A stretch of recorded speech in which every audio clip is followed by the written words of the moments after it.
What's up, ladies and gentlemen, boys and girls? Welcome back to Friday Night Live. Yes, it is Friday night. It's 5 p.m. You know where you're supposed to be. Happy hour somewhere, right? So you might as well be spending it with us here, Friday Night Live, myself and Scott Goyette, and our very special guest that we're going to be bringing on tonight. And wherever you're at in the world, we just want to send you a lot of love. We want to send you a lot of healing. We want to send you a lot of hugs, right? You know, we know that there's a lot of things going on in the world right now. And there's an overwhelming energy that is, I think, overtaking a lot of us, many of us.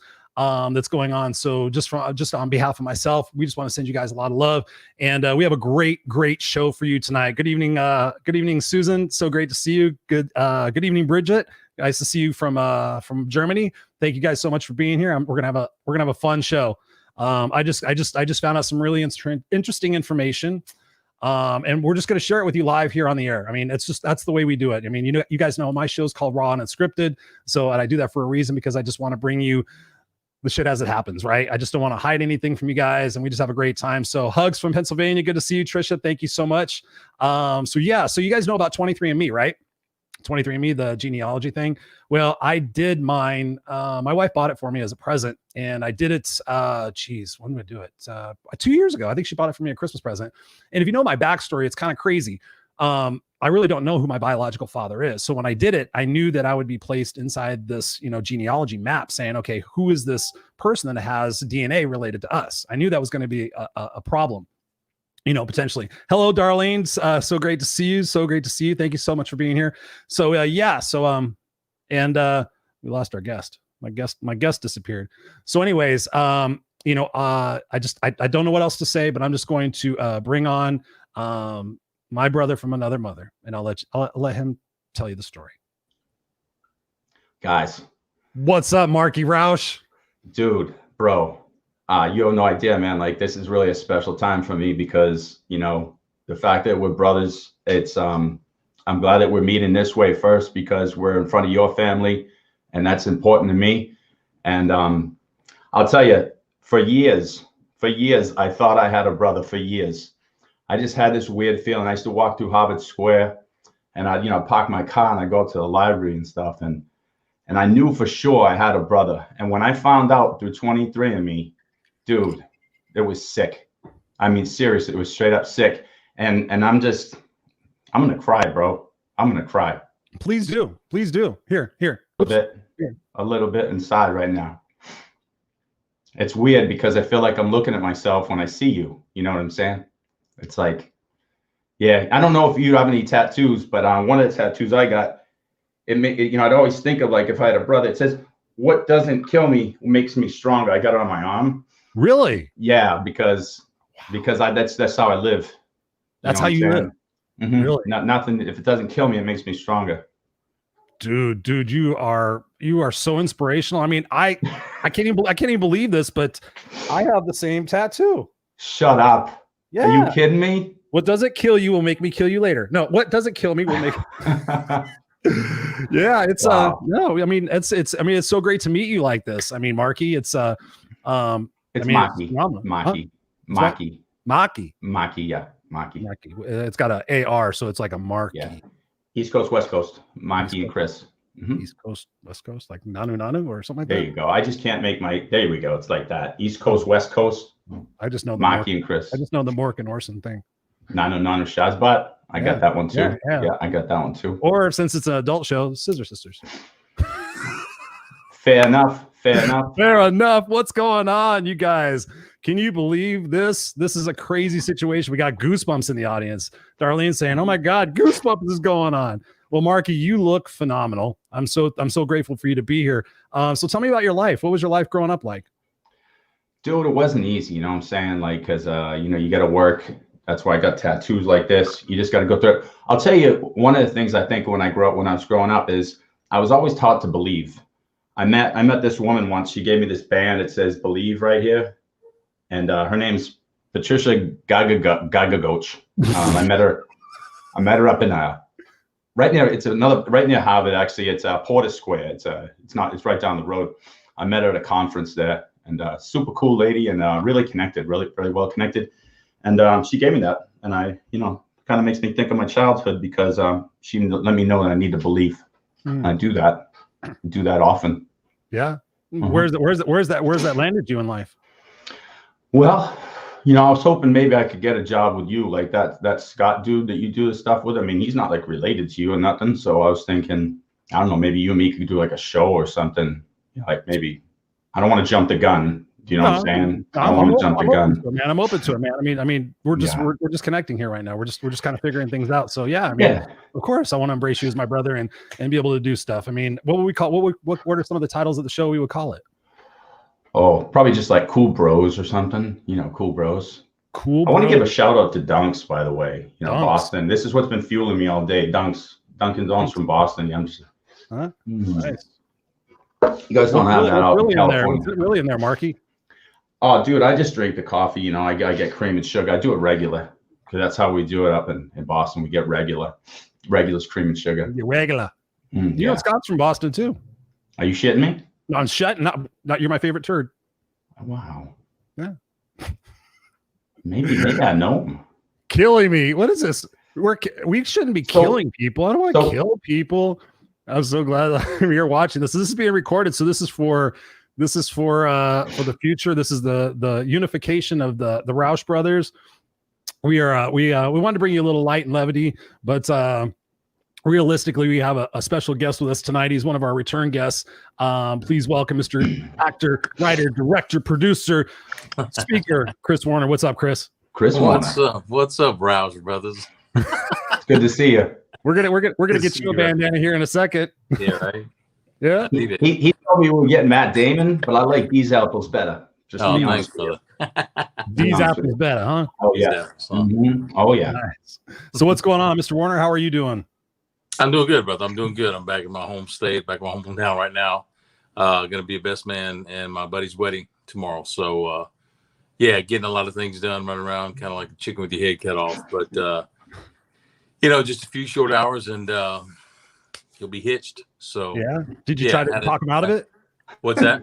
Did you try to talk him out of it? You know what, man? He's a grown man. He can I figured if he ain't learned now, he ain't gonna learn from me, that's for sure. Right on. Hey, all we can do is wish him a lot of love and be there for him and support him, and they could just be miserable like the rest of us. There you go. Just kidding. I love you, babe. I know you're not watching. So tomorrow today is October 30th for you guys out there who don't know how to read a calendar, and tomorrow is what? October 31st, Halloween. So what do? We try to combine a little bit of fun and a little bit of what's going on in the holiday season as far as this is going. So Chris is going to be talking about here in just a little bit about a movie that just recently came out that we want to jump into, but we thought we'd have a bit of play with identities, right? When we think about our identities and we think about the seriousness of what goes into an identity and how that changes and evolves over the years, what better person to talk to about identities than an actor, right? Chris, I mean, when you get a role, what I really want to know is like when you get pitched a role and you're given a character, what is your methodology for getting into that person's mindset and really trying to understand what their identity is so that you can capture the best for the portrayal of the character that you're acting for? Well, I'll kind of give you a little background first and get up to what happens actually when I get the script is way back when I started to be taught, or I was told to learn back when I was going to be a physical therapist when I was in college, right out of high school and stuff. And in the medical field, in that particular medical field, we're taught to observe extremely well, to be a good observer, to watch what the people are giving us. We can listen to what they're telling us, but you got, what they say, if you want to really know a man, watch what he does, not what he says. Mm-hmm. So I laid my foundation of observation in the medical field, actually.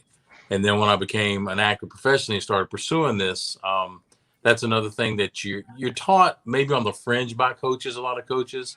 But what I learned is that's how, you tend to emulate a lot of people and to create a character as a whole. So I just would, I get a kick out of just sitting at the mall, they say, or grabbing a coffee and just watching people do what they do, live life. I am one of those screenwriters who does sit at Starbucks. I am the cliche, the stereotype. What I do is I put my earbuds in so I kind of can't be bothered.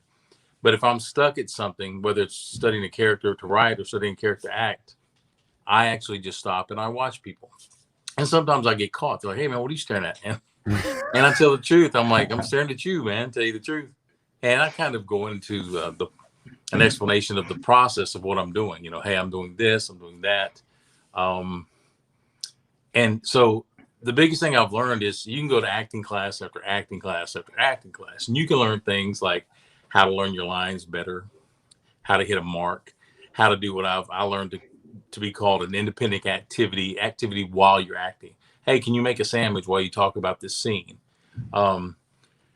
But really what you want to do to learn how to make a sandwich while you're talking a scene is you can watch people do it in a particular way, and then you can go back and practice that. So let's say you're a person who cuts the edges off their sandwich. What you should probably go do is watch somebody do that, because everybody has a particular way. So people throw their hands up and press down on the knife and just weird ways like that. That gives the character. So to answer your question, I do a whole bunch of people watching every day, all day. So to prepare for a character, I try to remember the things that I saw based on what the script is giving me. And the one thing that they teach us in acting class or acting school, that I don't say it's detrimental, but if you want to become the character, it can be, is they teach you a lot about knowing your lines and being off book, which is very important. Don't get me wrong. You should know the lines, but if you're not the character and you're just delivering the lines, nobody wants to pay $18 to see that. I promise you, I don't. Nope.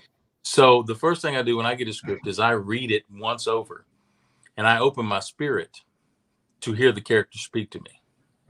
Is what I do. I don't worry about what the character's saying to me.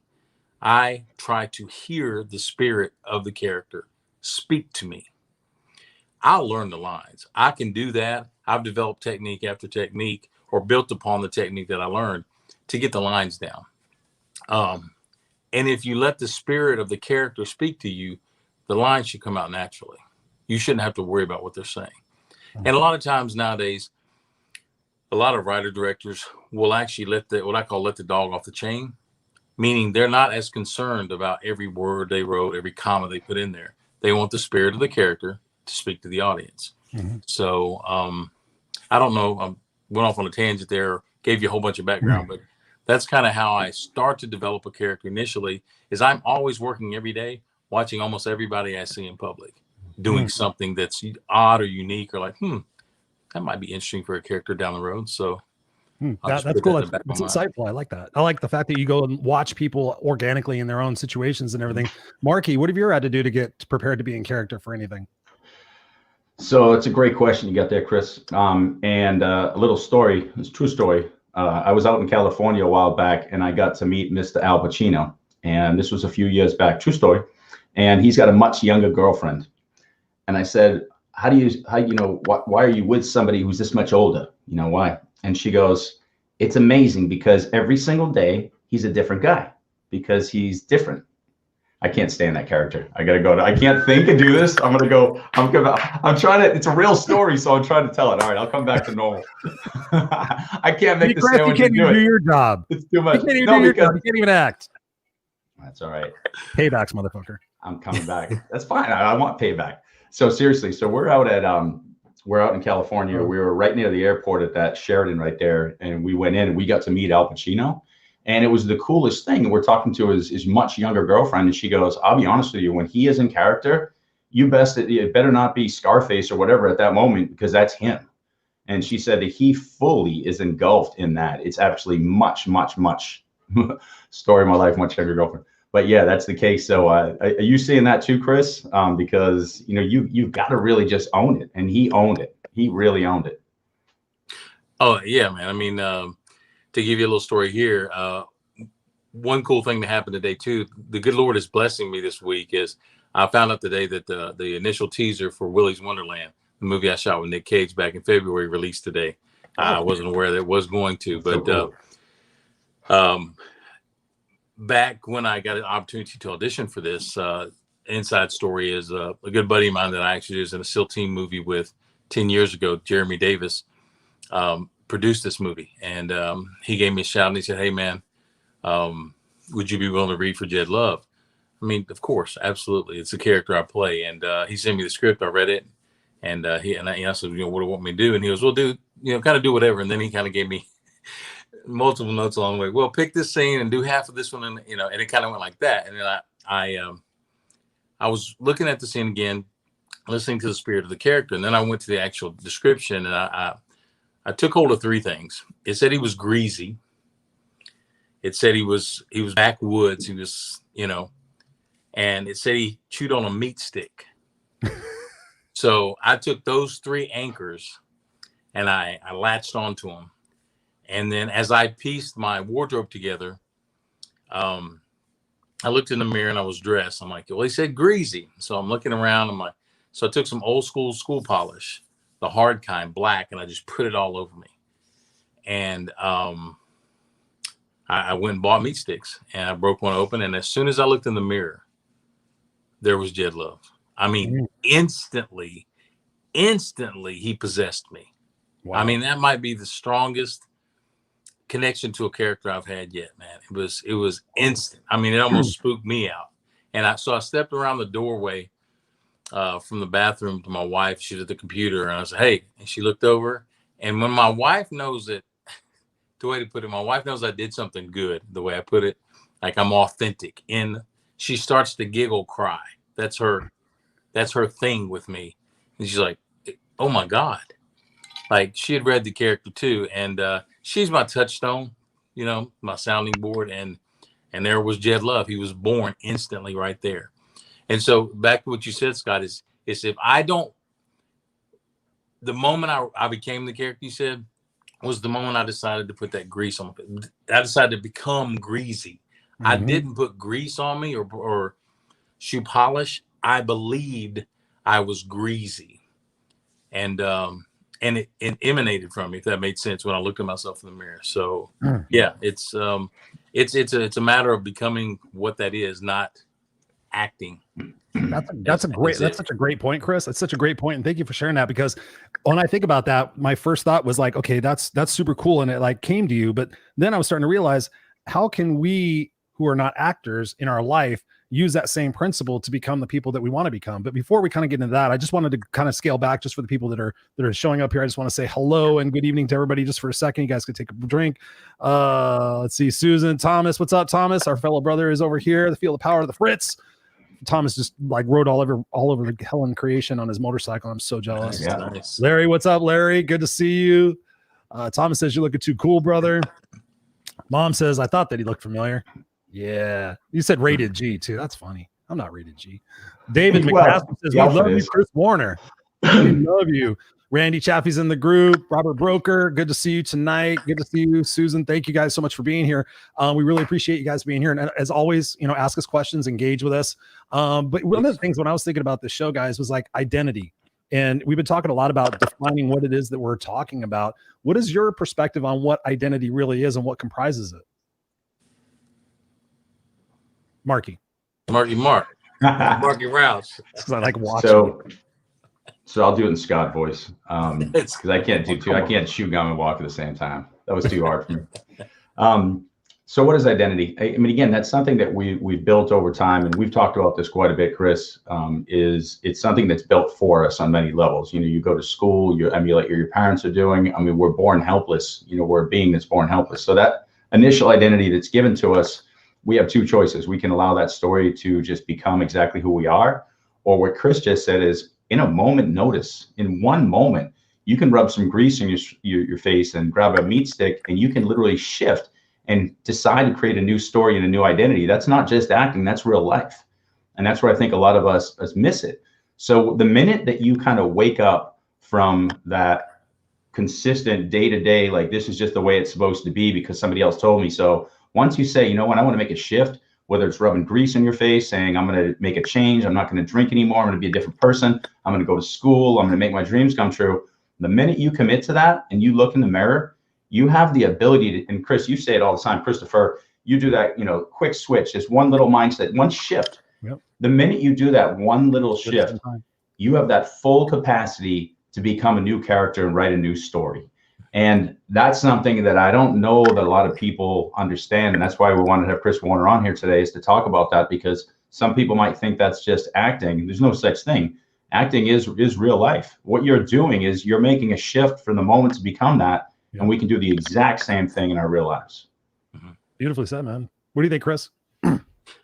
No, as Scott was speaking there, a couple of things that came to mind is it's two things that I studied that are separate from acting, but helped me with my acting is NLP and then the image process through Sam Christensen. I'll explain that a little bit here in a minute. But with NLP, there's two things I learned about that I lean on a lot. I mean, I lean into it a whole bunch, and that's your values and your beliefs. And not only as people, but as actors, you have to lean on those two pillars. I mean, you have to rely on them to be who you are. So as an actor, when I start to question the choices I make and I watch myself in a rehearsal, I can see when I'm not leaning on those two pillars. I can see when I'm acting. And then when I'm, what I've learned through acting courses and stuff is being. Because acting is being, that's what people want to pay to see. People don't want to pay to see actors act. They want people to be. They're paying to see people be, not actors act. And what happens is, if we don't step, and then Brene Brown talks about this a hell of a lot. I mean, you guys don't watch her or study her. Love her. She's a beautiful soul. Yep. And I was fortunate enough to see her speak in person, and just the energy that she emanates. Is she's big on, her whole life, her whole professional life has been studying vulnerability and how you can use it as a strength. And I heard that at first. I thought, I think bullshit, but I thought, what? But when I heard her explain it, and I've actually utilized it in my life, you actually have power over people when you become more vulnerable than they do. It actually scares people. So when you lean into, I'll kind of wrap it up. When you lean into the two pillars of your beliefs and your values, and when you surrender to them with vulnerability, dude, the fucking power of a supernova that you generate, people are like in awe when people do that. Now, whether it's in acting or it's in real life, if you surrender to your vulnerability, people are instantly attracted to you. I mean, instantly attracted to you. They can't help it because you're being off. And we've talked about this in the last show. I think when you wrap those together and if you had to put a label on it, it's being authentic. Yep. Amen. And I think nowadays, sometimes with society, people are scared to reveal their beliefs and their values because they may not jive with the other folks on the surface. But if you truly lean into them, I think you're going to pretty much attract anyone that you need to attract in your life or that you want to. But, and in the process, unfortunately, Sam passed away 2 years ago, but his process lives on. And the image process, if anybody could ever take it, I would highly recommend it. This is probably this is when this process, the learning of this acting style, and it wasn't really a class, it was just a way that you associated yourself with acting. I'd recommend to anybody at all because it helps you understand how the world perceives you. And once you understand that 100%, you driving. That's it. Can't nobody else get in the seat. And when I took his course, I kind of understood where I fit as an actor. I'm a tough guy, heavy, military cop. But I understood where I kind of existed, what my lane was. I was about 80%. And once I took Sam's 4-day intensive, I booked 9 of the next 11 roles. I mean, he took me from 80 to 100%. I mean, it was, when I left there, I was truly a different person, not only a different actor. But when you understand how you're perceived by the world, and then you can put that in your tool belt, sharpened, your tools are sharp and in your tool belt, and you understand how to use them, as a person, you can become whoever you need to become when you need to become them. And it's not like you're playing that role. That's partly who you are. It's a shift. Yep. So, I don't know if that was too much vomiting, but those two things, NLP and Sam's image process, really helped me understand how to create or even make an identity more robust than it currently was, or fulfilling it completely by knowing those couple things. It's some powerful stuff, man. It's definitely some good stuff. And I want to add to something to what you just said, Chris, because you're right on point in that. That wasn't too much. That was perfect. That was perfect. We appreciate that. When you're talking about vulnerability being an amazing strength, I love those words so much, because what I've noticed is the moment educators understand that vulnerability is a strength, our entire educational system becomes phenomenal instead of so weak, because everyone hides behind, I've got this knowledge and I've got this and I've got this, and any trauma, it's literally, I'm giving you my knowledge, and what you're asking for, that authenticity, I would say, and I don't want to criticize teachers because they have stressful jobs and I'm one of them, but many of them teach under a massive amount of stress and aren't really giving their authentic self, and they're certainly not being vulnerable. And one of the things I would tell my students, like, hey guys, I don't know, I'm just not feeling right today. I'm having a horrible day. I'm going to give you everything I got, but that's where I'm at right now. And some people say, oh, you can't do that. I'm going to say it 10 times out of 10 times. And I've got 13 years of one student ever in 13 years had a negative comment to say on the, you know, whatever reports that you get, one out of about thousands, whatever. And that's not an accident. It's because of what you just said. The power comes in that transparency, that accountability, that vulnerability, and that authenticity. And that's it. I don't even know if I'm a good teacher. I'm just real with them. Right. So I'd like to think I am. That is so true. And what you guys are talking about is something that I experienced personally. And that was kind of one of the things I wanted to get to in talking about identities, is the fact of that portrayal of, you know, we've talked about it before on the show, Scott, you know, fake it till you make it. Sometimes we have to put ourselves in roles and positions that get us more acclimated to where it is that we're going. And sometimes we have to do fake it. But for me, in my journey over the years, is that I found, and thank you, Chris, for bringing that up, is that vulnerability component. Before, my identity was so misunderstood based on my appearance. You know, now I've got this appearance. Before, I had super long hair. I always left my beard scraggly, tattoos, sleeveless shirts. I mean, I always looked like I was either a rock god or Jesus or a homeless guy. That was usually what I got. I mean, I had one guy in the bar thought I was Jesus and kissed my shoes. It was the craziest thing. I should have told him to buy Jesus a beer, but I forgot. But anyways, you know, in that journey of going from how screwed up I was as a kid, how really messed up I was as a teenager, being homeless and on the streets and living in motels and all of their stuff, and then finally getting around people who supported me and loved me. I mean, that was one thing, but the transition really helped me so much when I stopped trying to be something that I wasn't, and trying to put on the airs that I was normal. And I never told people I was homeless and all this other stuff. And people said, you need to tell people your story. And I'm like, I don't want people to think I was homeless. That was gross. I mean, geez, I had to dig through garbage cans. And they're like, no, let people know that story, because you're going to connect with them, because so many other people have gone through some sort of garbage can story in their own life. And I was like, it was one of the scariest things to do. But when I started just sharing who I am and just started being more of me, it was such an amazing opportunity for people to go, I didn't realize you were this person. I see you as this, right? And you were saying that perception's a reality, Chris. I mean, that is so brilliant. And for me, one of the biggest things that I've struggled with is being misunderstood, you know, just based on my appearance or based on the fact that I'm a truthful person. Oh my God, he's so truthful. Well, I'm scared. You want truthful people in your life. Sure. But for me, learning how to be vulnerable was one of the critical components for me becoming the man I am today.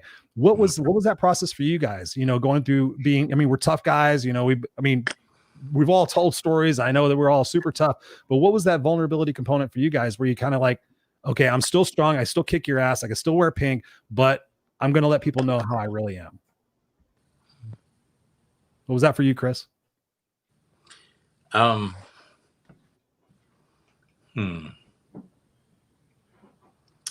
know what? I've, as far back as I can remember, I've always been the guy who, it's not really speak his mind, but it's the guy, like you had said earlier, to kind of speak the truth. I've always been the friend. I call it always the foot in your ass friend. You know, if I've called somebody 2 or 3 times over a 2-week period and we're friends, like our last message I'll leave is, hey man, I don't know when I became the lead turd on your shit parade, but just call me back and tell me that, and we're good. But I think even to a point when you confront people, there's going to be a certain vulnerability there.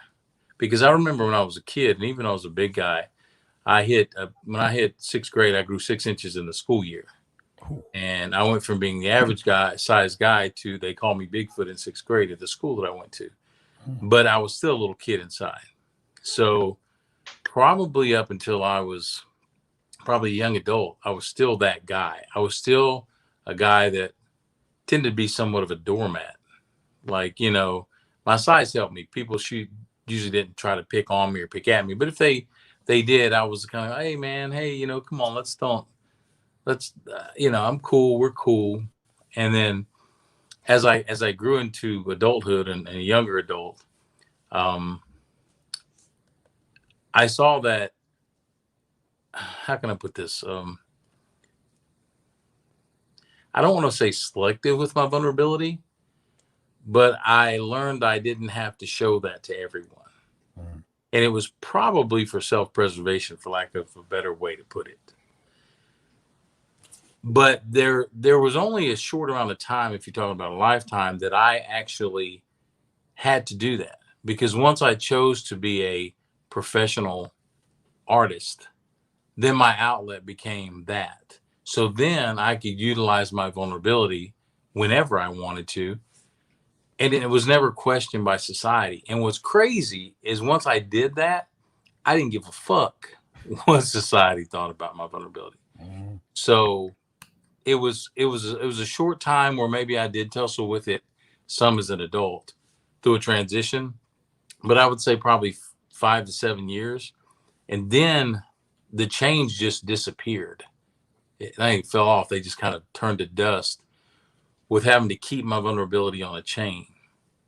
So probably, to answer your question, Chris, and rather than go in that long explanation like I did, is probably the moment I realized that I want to be an artist the rest of my life was the moment my whole life became vulnerable.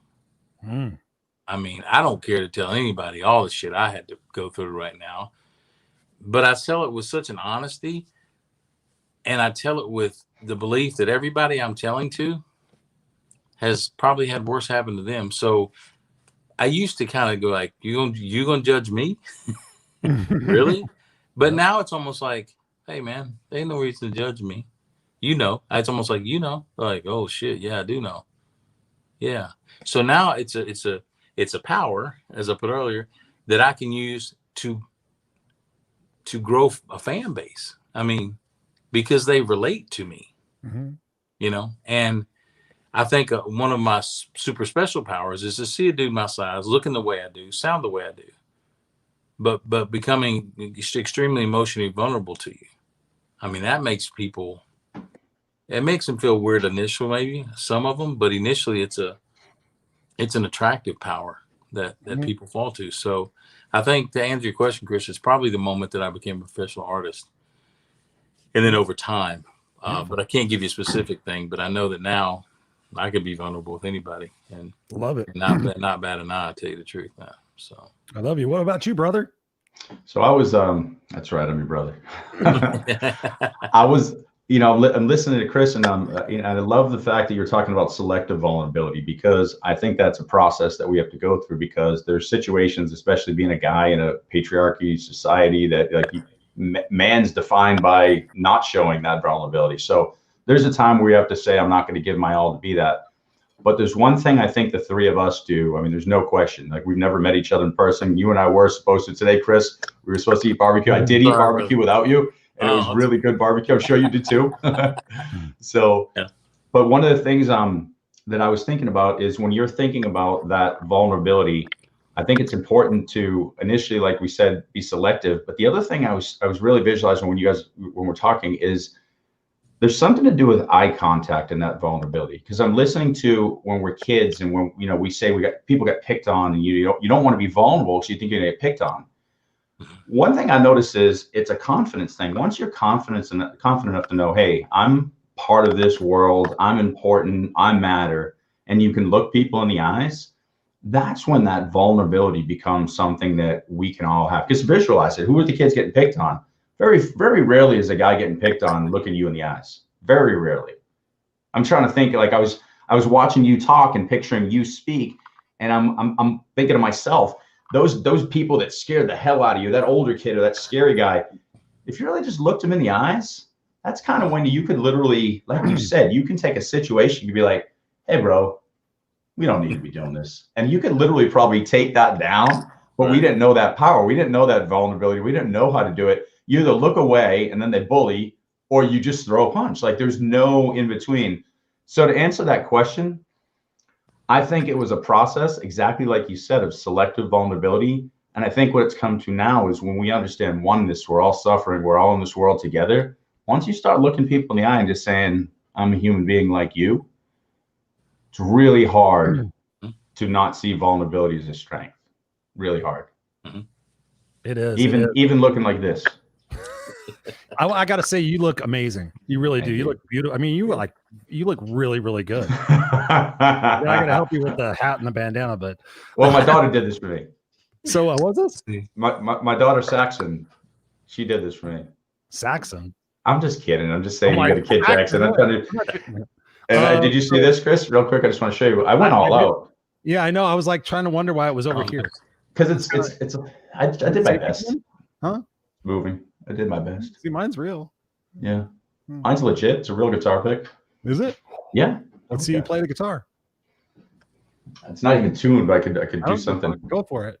I'm just kidding. It's gonna sound horrible. I know. You know what's crazy? I'm just gonna pause the conversation for a second. What's funny is you remind me of Bret Michaels, and literally, I'll share a picture with you. Literally today on my Facebook memories thing, it showed a picture of me where I dressed up as Bret Michaels. I went to work and I sang for everybody. Every rose has a thorn in front of the whole company. It was just funny. I just saw that. I was like, oh my god, it looks like you. But yeah. No, I mean back to the conversation of where we're at. You know, it really is. It truly is amazing when we start to drop our guard and we start to have more knowledge and more empathy for ourselves, that we're human and we're going through this process, and the connectedness and like you say, Scott, or you say, Marky, all the time, you know, being connected to source. And this week has been, you know, I mean, at least I can speak for myself. I know for you as well, Scott, there's been some sort of electric energy in the world, even down to my dog, to my kid, to my cat. It's like, and I'm having so many people that are normally like real even keel are just like, oh my God, Chris, I just feel this craziness. And I'm like, well, when you think about it, when you really like pick down to what you're talking about, is we're all connected. And if we're all connected, that vibration is elevated right now because everybody's got a lot of things on their mind. So we're all feeling it. So we're all part of that ocean of water as little droplets as we are. God, that sounded really shishi foo-foo. I gotta check this. But hang around you too much, Scott. No, but no, seriously, it's that connectedness and that's that oneness that brings us together. And I personally wish more people would be vulnerable and more people would be open to those particular aspects of finding their identity, right? When you think about it. But you said something earlier, Chris, that really kind of intrigued me when you said you were getting to that character and it kind of messed you up. Has there ever been a character? And I think about this question in terms of Heath Ledger, right? The Joker, and how much he had to get into the mindset of that guy and how much it really screwed him up. Has there ever been a character that screwed you up, or how does that not impact you when you kind of get in the mindset of somebody for a movie role? Well, I'm going to be vulnerable with everybody here. I wish I could say that I had been offered a role that was that meaty. So, you know, I've never had a chance to sink my teeth into a role quite like that. I mean, you know, you'll go to class, you'll have some scenes here, do a short film here. Unfortunately, I've never come across a character quite like he did, to where you have, well, you create your own opportunity, but in that case, you have the opportunity to work with a director like that, who demand in a very artistic way the most out of this character, since it's so iconic. But also to take a chance like that. I have tried to do justice to what I've been, you know, what I've portrayed and been offered. More so it's believable. The reason I say these things, I'm kind of chopping up here, because a lot of times the characters you see me play so far, and again, being very vulnerable with that, I'm not saying I'm bigger than I am, but you don't ever get a shot as an actor, and you don't get a shot as an audience member to see an arc of a character that I've played, because they are a kind of, oh, he was a day player here, or he was kind of the henchman of the side guy here, and you you don't get as much meat to sink into, if that makes sense. Yeah. And probably here very soon. So I'm working on a TV pilot that I wrote as a vehicle for myself called Bisbee, and the character I wrote for myself. Nice. And so I did a 14-minute short as a proof of concept, and I was able to kind of sink my teeth in the character a little bit. And then about 7 years ago, I had this idea, and it's a lot of people know about it because they follow me back then. And I'm going to kind of wrap things up with that here in the next year. I was going to campaign to be the next Punisher, Marvel's next Punisher. And the way I did that is I took one of their existing comic books, the Garth Ennis, The Cell, and I adapted it to a 24-minute short film. Wow. And so I guess if there was any character, to answer your question, if any character I really sunk my teeth into, it was Frank Castle, the Punisher. Why? Because I had thought about that character and pined about it and ached to be that character. And there's still some hope out there.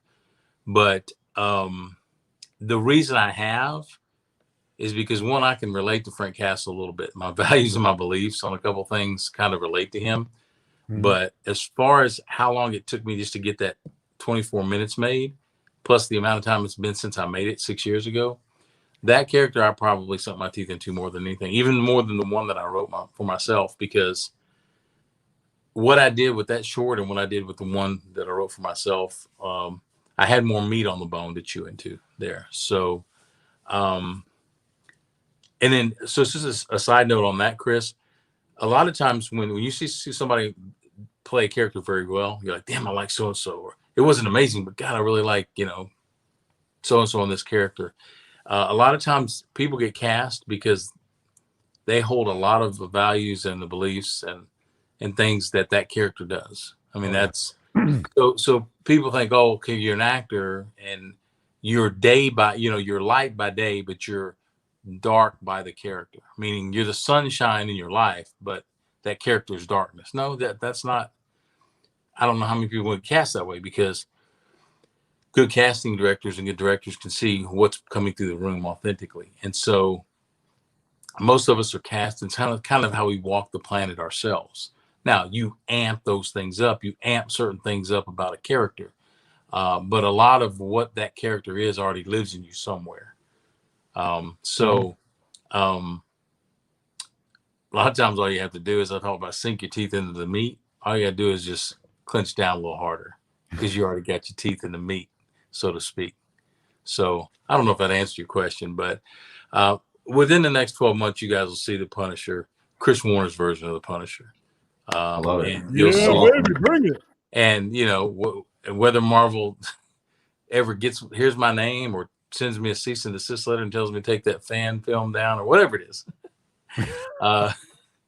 it'll definitely be a character that I took a whole lot of time mentally thinking about. I mean, a whole lot of time before you see me on the screen for the first time, because, it's a character for whatever reason,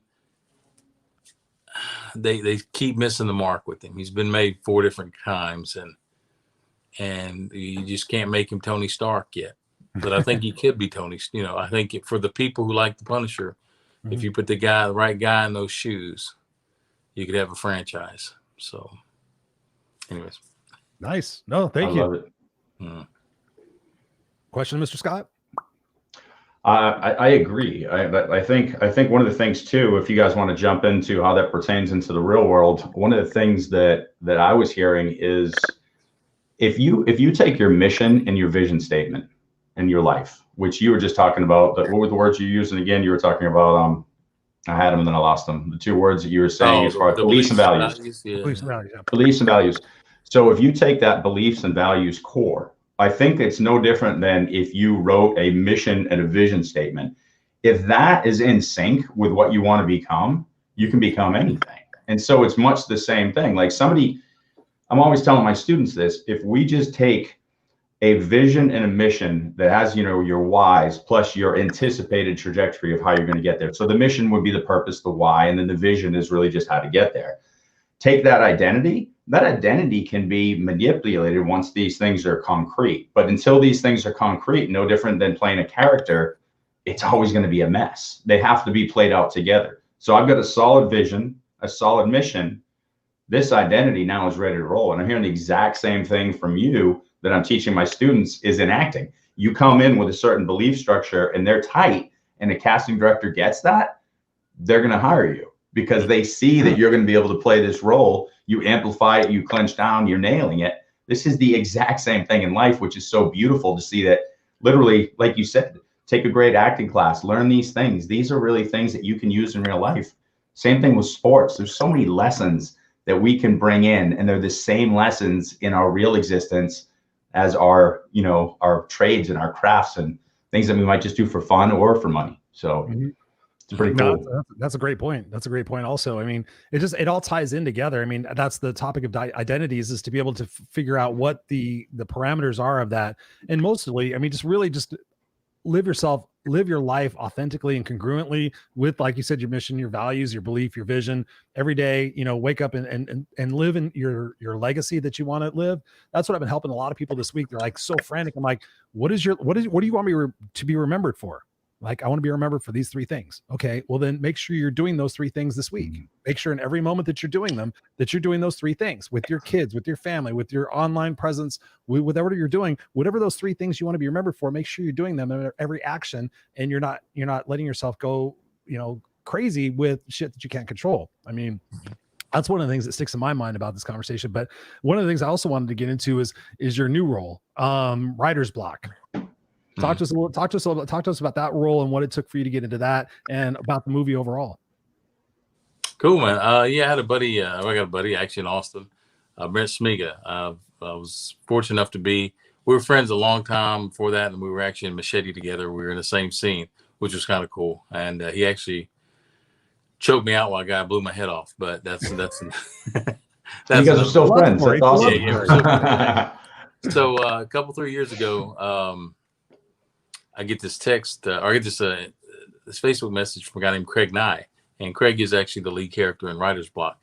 And he said, "Hey man, talking to Brent recently. We have a mutual friend, Brent Smiga. He goes, he said, I'm helping to put this movie together in Austin, and he said, you might be a guy for this role. Would you be interested?" I'm like, "Well, hey man, let's set some time up on the phone and talk." And we did, and he sent me the script, and I read it, and I really liked the character because he was a villain, and I tend to play in either a cop or a villain. And I'll tell you something on a segue here soon about the process I mentioned earlier about how you can actually play both those and be believable. But I loved it, and I said, "Hey, what would be the next process?" And they said, "Well, can you put yourself on tape?" And I said, "Sure. I mean, you know, of course." So I became Digger Haskell as the character's name, and he's kind of Jed Love.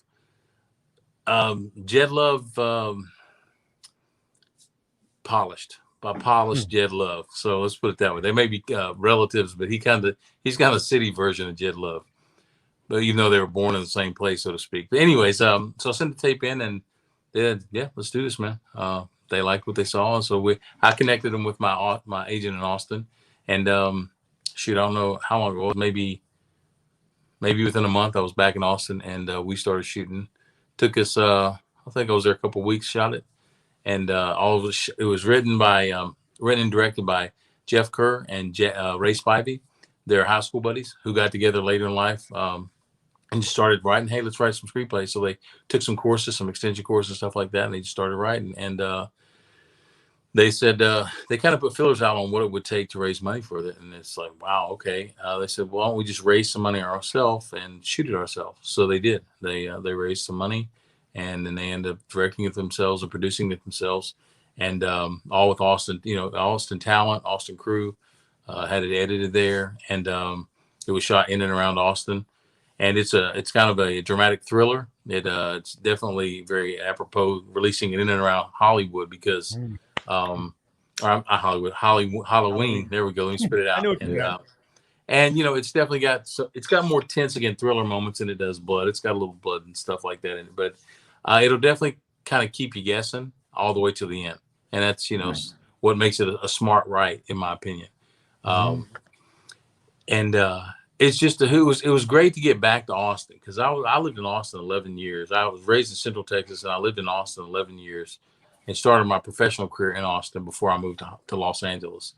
And so it was very cool to come back. And I had come back to Austin to shoot No Country for Old Man and Sin City but those, it's been a while since those have been shot. But it was cool to come back to Austin and shoot something that was really Austin born, and to have the role size that I did. It was, it was a large role in the film, and so it allowed me not only to sink my teeth into the role, but allowed me to be a part of the production at home, which was really cool for me. I mean, and it was, it's in and around Austin. It's an Austin theme, so yeah, I'm looking forward to it. Somebody lives in Austin. I know a few people that live in Austin. Yeah, my name's Scott. Yeah, it's an awesome place, right, Marky? It is. Hey, I got a question for you. I forgot to ask you this before when we were talking last time. So did you start acting while you were at UT, or were you taking classes there? Were you taking them outside of UT in Austin, or where were you taking them? Yeah, I started, I actually didn't take any acting classes at UT. I was taking kinesiology courses and biology, vertebrate physiology, kinesiology. I took it at, UT. So because when I went to college, I wanted to become a physical therapist. And funny story, actually, I told the other day. So I was working as a PT tech in a nursing home in South Austin, going to school. And the director of the program came in. She has a master's degree in physical therapy. And she told me that workers' comp, and at that time, workers' comp and Medicare had reduced their fees that they were going to reimburse for. And then it forced her hours to be modified to where she had to go get a second job, like on the weekend, seeing patients on the weekend. So kind of working 7 days a week or working evenings and stuff. For, let's say, I'm picking a number here, $75,000 a year with a master's degree. And I'm like, well, that's not, I mean, I wasn't going to get rich as a physical therapist, but I was like, what to get what? And, I'm getting my prerequisites and everything else. And it's taking me a while to do that anyway. And at that time, I'll tell you guys how I became an actor, how I fell into acting was right then. During that time, I was working with in that department was an occupational therapist, and we became friends, and we'd gone out to lunch one day at Green Mesquite at the Y in Oak Hill. And we're sitting there talking, and I'd always loved movies. And she said, and we talked about a movie, and I told her, and I came out of it that like past weekend, I wanted my money back because I just wasn't satisfied. And literally, this is nothing against actors because I'm one now, but I thought, how hard could that shit be? I mean, because I've always been a cut up my whole life and an attention whore, whatever you want to call it. And so I was like, well, that seemed cool, and I told her I thought about it. And she goes, you thought about acting? I said, yes. She goes, all her friends were outside of the medical world. She had been around artists and actors. I'm like, really? She goes, yeah, you should come take a class with her. I'm like, it wasn't Marco Perello, was it? Yeah, Marco Perello was my first coach. Well, CK McFarlane was my first coach, and Marco Perello was my I second trained with coach. Marco for 2 years. Okay, yeah, Marco was, but I consider him my main coach because I studied with him for about 4 years. Yeah, as Zach Scott right there. So me too, exact Scott. I was just winding back, and I'm like, wait, what years were you there? Because we could have been there. Because he was like, when we took our headshots and stuff, he was always like, you have to be a bad guy. I'm like, but I want to be a good guy. You got to be a bad guy. They're going to want you as a bad guy. I was like, so you can picture Marco saying all this then. Yes, yeah. I can. He's like, let me see that face. He's like, I'm telling you. And he'd always give me a bad guy role. And he gave like, you could see him going through this where I'm like, but I want to be a good guy. He's like, shut up and be a bad guy. I'm like, all right, I'll be a bad. That's why I think I quit. I felt like a bad person. I couldn't do it. Well, so from like 96 to 2001 is when I was there. So with oh my God, I was in there in that time because I got out of graduate we could school. have been in class together. There's no question we were in class at some point. Wow. And then Sam Cox, I was doing stand-up comedy with Sam Cox. I jumped into that, and then I ended up getting into speaking eventually. But it's funny because everything you're saying about acting and all those skill sets, I'm visualizing Marco Perello, and you're probably seeing the same lessons. Yeah. Well, after independent activity was Marco Perello. He'd put pennies out and have us like stack them and put them in a stack, or he'd take a nut and a bolt and put like 10 of each out there. And we'd have to put one, as we talk to you, don't lose eye contact, but put these nuts on these bolts as you're talking or whatever. Yeah, so crazy when you were saying it, I was like, I've done that before. It's the same guy. Yeah. So awesome. So I started taking classes with Marco, and then Marco was the one who sent me to the headshot person, the right headshot person. And then I forgot who I connected with for my first agent. Barbara, feel bad I missed her first name. And then Marco connected me with Actors Clearinghouse, who I've been with for like 24 years. And I mean, Marco's word, I just went over and talked to him, and like So Marco likes you, we like you, man. Come on. Mhm. That's when Sam and Mike were running it. Now it's Mike and Mike's son, or really Mike's son Pruitt, Mike Pruitt running it. But oh shit, I forgot the question, man. No, I just think it's so funny. Like when you were talking about the whole thing with Mark, like I'm going, this isn't like I'm literally going into Zach's spot and I'm visualizing the whole time you were talking about all this. I'm looking from there, and we're actually in the same place doing the same stuff, which is same stuff. I keep forgetting that you might have learned this in Austin. And I'm like, wait a second, we know all the same people. It's hilarious. That's right, brother. Yeah. So sorry. Craziness. Well, we have almost tapped out an hour of great conversation about identities, about acting, and about roles, about perspectives, about values and beliefs and everything. What are some final thoughts from both of you guys that can take us out that you think can really help our viewers and our listeners take their identity and perhaps polish it, make it different, own it a little bit more securely, be more vulnerable? What are some suggestions that you guys would have for the people that are watching and listening? Thank you guys so much for being here, to help them with their own identities. Go ahead, Scott, since I rambled on there for the last bit. I'll go quick. I'm gonna again piggyback on what you said. I like the idea of values and beliefs. I'm gonna go back and I'm gonna reiterate the mission statement and vision statement. Your identity to date has been built for you. That's reality. Okay. So it's been built to a certain point with school, with parents, and you've learned all these things that other people taught you. Really hard to look at myself like this, Chris, but it's hilarious. I'm taking screenshots. That's why. Do it, actually, definitely. So the mission and the vision component. Think of this. The mission is your why or your purpose. So once you develop a concrete why are you here? And I know why I'm here. I'm here to teach. I'm here to love. I'm here to connect people. I'm here to support people. And I can go into some more depth about that. My vision statement and the trajectory that I go on now is I know that I love to teach. I'm open to doing small groups. I'm open to doing motivational speaking. And because you've got to pivot quickly in this dynamic, my vision, of course, is one that has been gear shifted like quite often. So the trajectory is still touch as many people as you can with your mission. That identity, that story is exactly what Chris said early on. I'm literally rewriting that story in every moment. And tomorrow I might be a different person than today. And I'm completely okay with that as long as it aligns with my mission and my vision. So if I wake up tomorrow and I say, you know what, I could be a better father, I could be a better husband, I could be a better whatever, and I have a new piece of information that allows me to be better, I receive it, I bring that into my alignment, and I write the story starting in that moment. So that's what I would share as simply as possible. We could go do 10 shows on that, but I think that's it. Mission, vision, identity, alignment. Very cool. I got 3 fires. Did I just get 3 fires? You got 3 fires. I might play the guitar. Well, you are going to play the guitar. Trust me. You're going to play the guitar. Cool. What about you, brother Chris? So I was thinking about something when Scott was speaking earlier, and it's I wish I could. I want to credit people because I never want to take credit for theirs. I listened to some video the other day, and they talked about the 2.0 version of you, right? Mm-hmm. They talk about, Chris, how can you, or then me, whoever it was, Bob, how can you become what you want to become? How can you become that identity that you're looking for? How can you become the mogul actor who wants to be, and I'll be vulnerable, who wants to be as commercially successful as Dwayne "The Rock" Johnson and as critically acclaimed as Daniel Day-Lewis? How do you become that? Yeah. You start doing the things that they do and live in that moment. So let's pick something that's not an actor. Let's say that you're an LVN and you want to become an RN. Well, then when you go to work, you watch the best RN that's there, the one that you wish you were, or the one that mentors you, and you watch what they do. They probably come into work 30 minutes to an hour earlier. Get your ass to work an hour earlier. They probably bring their lunch where the other ones go out with each other, and they probably gather and bitch about work. Mm-hmm. Don't do that. Eat your lunch alone and read something or listen to an audiobook, because that's probably what your mentor's doing. Start meeting the people that the RN hangs around and speaks to. Don't follow your downline. Mm-hmm. Get to know your upline.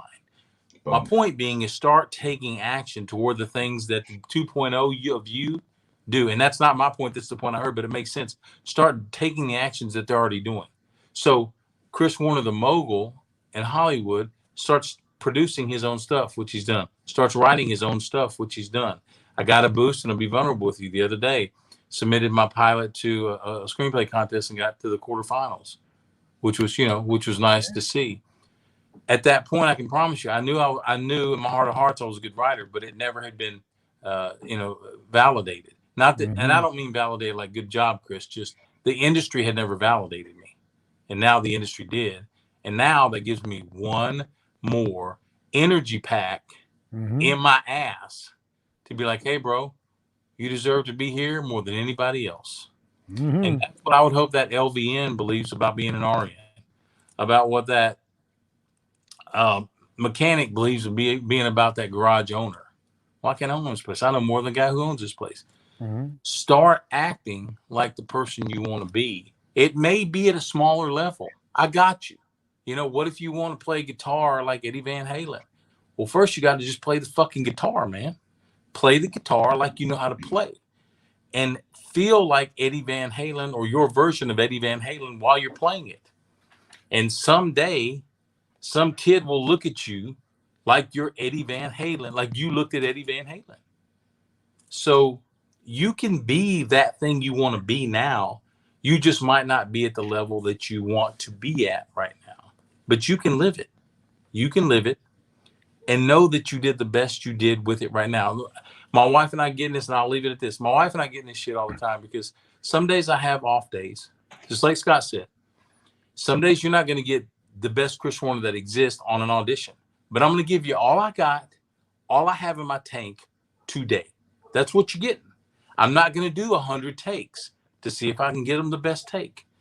I'm going to do a take, and I'm going to watch each take. And I'm going to like that. I like that. I'm going to keep that. I'm going to get rid of that. Oh, there he is. That's what they're getting.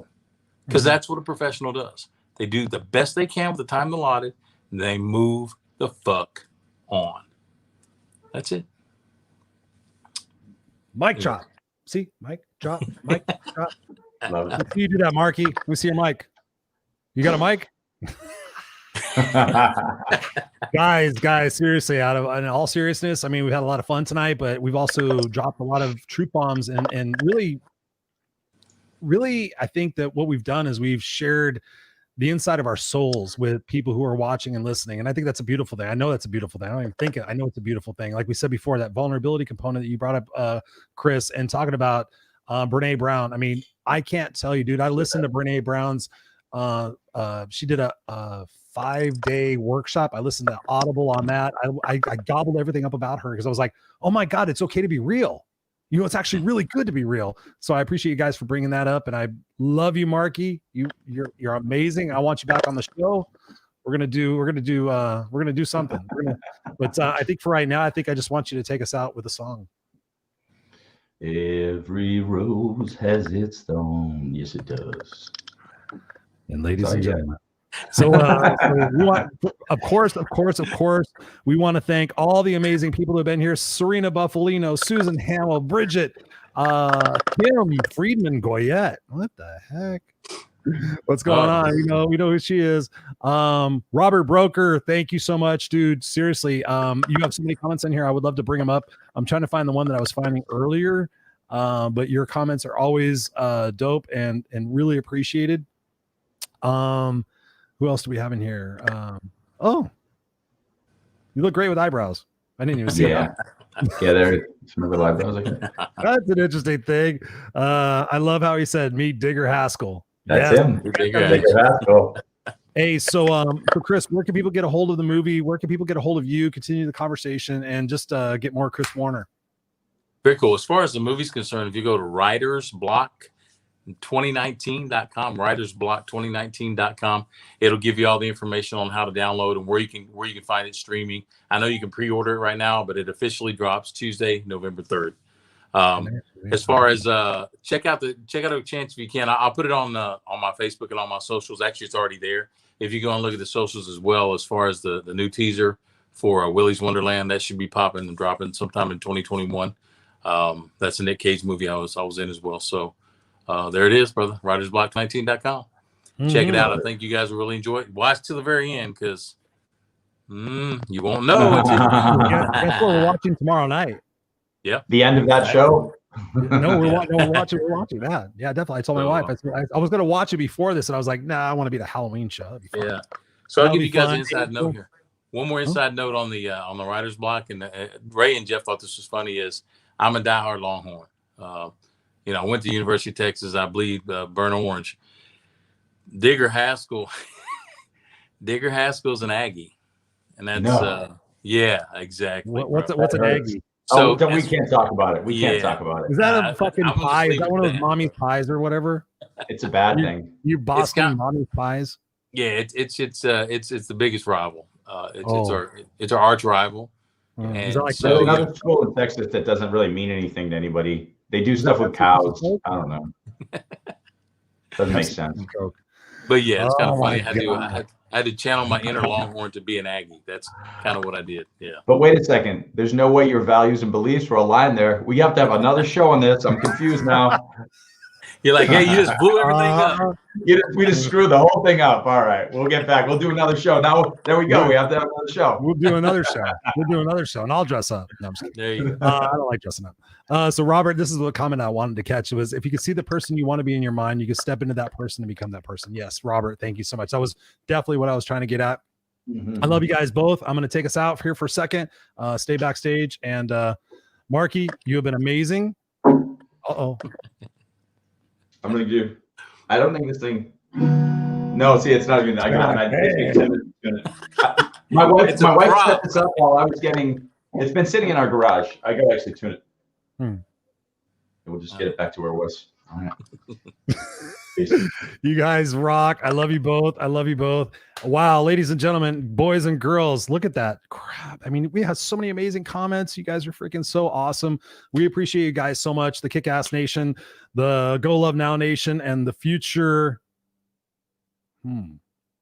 What should we call you guys? What should we call you guys? The Unfiltered Crew. Anyways, hey, what a great show tonight. We've been talking tonight about identities. So what did you get out of this? What are you guys going to sit there and think about in your identity that you're going to do tonight and tomorrow? And obviously, one of the critical components of what we discussed tonight is vulnerability. And most people would identify that as a weakness. Like, oh, don't be vulnerable. Don't let people know where you're weak or whatever. But you know what? Where we're all weak is where we're all strong, because we're all connected by the same values and beliefs, like Chris said. You know, when you think about what your identity is, I never want you to think that your identity is something that is constant. You know, I'm 51 years old. I'm going to be 52 years old. I'm very proud of that. My identity constantly is evolving. It's constantly getting better because I'm choosing to surround myself with the right people. I'm choosing to focus on the right content. I'm choosing to focus on the right message of what it is that I want to be known for and remembered for, right? When you think about your relationships with your family and your spouses and your kids and your grandkids and your friends and everybody else that you're involved with, why not just take that extra step just to let people know that you're really human, right? If you're one of those people that always tries to put everything that's like, everything's perfect, everything's in control, I've got a handle on it all, why not just every once in a while let people know that you might cry yourself to sleep? Why not let people know that you struggle with depression? Why not let people know that you were a bulimic when you were a kid? Why not let people know that you were abused when you were a kid? Because trust me, I have coached hundreds and hundreds and hundreds of people. I'm not sure if it's quite in the thousands, probably thousands. But one of the things that always comes back to me is the fact that we're all more similar than we are different. We're all more similar than we are different. And that's the connectedness that brings us all together in this world right now, especially with everything that's going on around the globe, this spinning blue marble in space. When you think about it, right? What is the most important aspect of what it is that you do every day in those moments? We can't change the past. All of that is electrical energy in our brain, right? We can't really do much about the future aside from choosing to respond, not react to whatever it is that's coming our way. But what we have is the moment. And why not be in the moment the best you could possibly be? Let your guard down. It's okay. It's okay. It's great. Because once you do that, you realize that you're you, right? You're just you. And isn't that just such a simple thing that we get screwed up about? Like, oh, I got to be this. I got to be this. I got to be this. I talk to people all the time. Like, I got to be this. I'm like, you don't have to be anything but you, right? Be who you are. Fly your freak flag, do what it is that you want to do, say what it is that you want to say, be who it is that you want to be. Because guess what, ladies and gentlemen, when you look at the span of the universe, right? The span of the universe, like if the universe is like this, we're here for like a nanosecond. We're here for a nanosecond. So if you care what people think about you, Shouldn't be caring about that. You should be caring about what it is that you're going to do and what you're here, what it is that you're here to learn and to grow from.